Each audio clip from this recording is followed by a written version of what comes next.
nang ako'y dumating dito sa Cavite, Tansa.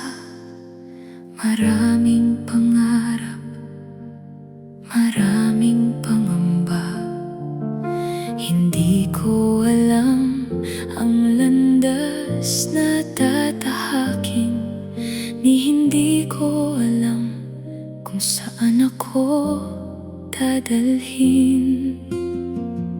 Sa piling ng aking tita ako'y namuhay, unti-unting hinaharap ang bukas na walang katiyakan. Ngunit may isang plano kang nakalaan, na noon pa may iyong inihahanda. Dito pala magsisimula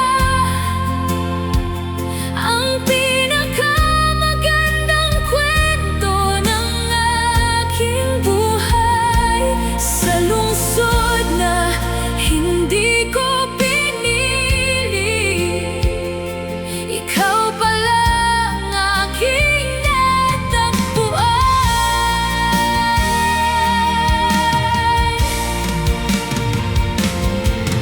Ang bawat hakbang na aking nilakaran, hindi pala aksidente.